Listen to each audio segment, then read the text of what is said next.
Ya Allah,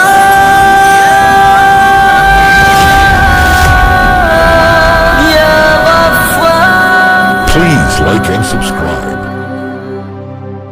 Assalamu alaikum wa rahmatullahi wa barakatuh. Nung sizaraba isile nausing insan miyo ibana ngasi wana ribagi ayamba maram si karino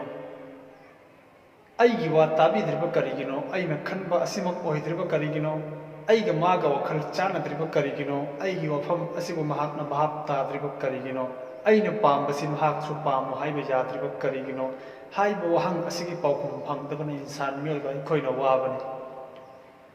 तो करीगम by को नवाखल खन धरबा अमदी अल्लाह की नीति नियम अल्लाह के खुजिल थौरांग सिंह असिबो बहाब ताब तारबदी वनिंगाई लेते मियोय बखुदिंग मक्की सक्तम मिदियम वंगांग संगांग खोंजेल सावोंग सदा अम फावबा अल्लाह न मानदे मसी अल्लाह की तौबगंबा अमदी अंगक पखुसेम की मंगाल अम ओय मियोय बखुदिंग अम फावबा मानदे मसीदा इखोयना खन थगदबदी असुक याम खरबा तायम पान दुनिया हौबदगिना हौजिक फावबदा लैरिबा मियोयबसिंग असिबु अमता मानदना सेमलेबा मपु अदुना अखोयगी वखल्लोन अखोयगी ज्ञान अखोयगी अपाम्बा पुनमक असिसु मानदना सेमि हाइबसि असिनि अखोयना खन्थगदबसि करिगुम मसि खन्थबा ngамद्रबदि अखोयगी पुंसिदगी लैरिबा अवाबसिंग असि लौथोकपा कैदोंग ngамलो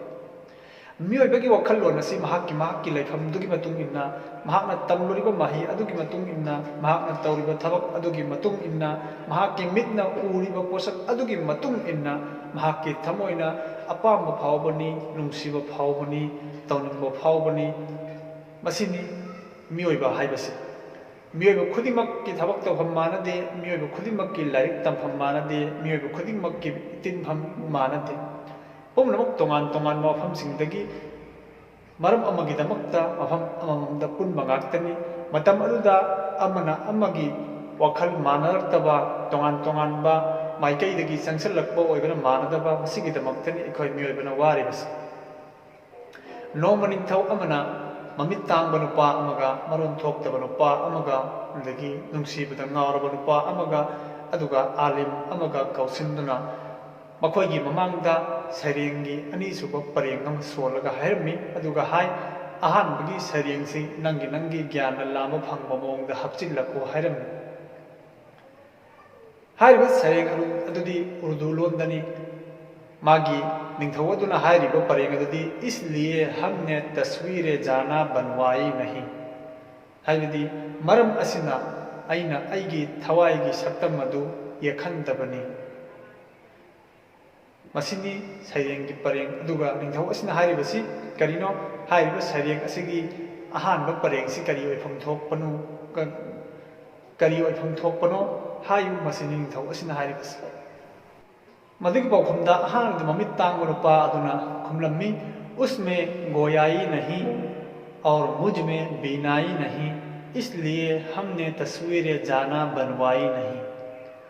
ममित तांगबा नुपा असना करियना खुम्मे महाकना मरोल थोक्तरे अइना मित तांगले मरम असिना अइना अइगी थवाई अदुगी सक्तम यखंदबनी अदुगा लाइरब नुपा अदुना असुमना हैरम्मी मांगते थे मुसव्विर जर जेब में पाई नहीं इसलिए हमने तस्वीर जाना बनवाई नहीं लाइरब नुपा असना करी है खुमले लायक पा अदुना ममल हैरम्मी जेबता करीसु फंगदबदगी अइना अइगी थवाई अदुगी सक्तम यखंदबनी अदुगा नुंसी मैसा लांगलबा नुपा अदुना सुमना हैरम्मी एक से जब दो हुए तो लुत्फ में यकताई नहीं रही इसलिए हमने तस्वीर जाना बनवाई नहीं अमदगी अनी सुरकपदा महाउसु अमखक ओइखिद्रे मरम असिना अइना अइगी थवाई अदुगी सक्तम यखंदबनी मरीसुबदा आलिम अदुना खुमलम्मी बुत परस्ती दीन मोहम्मद में कभी आई नहीं इसलिए हमने तस्वीर जाना बनवाई नहीं बुत लाट पगी थबक असी मोहम्मद की दीन असिदा कैदौनुंगदा लाखिद्री मरम असिना अइना अइगी थवाइगी सक्तम यखंदबनी हायरिबा मरी असी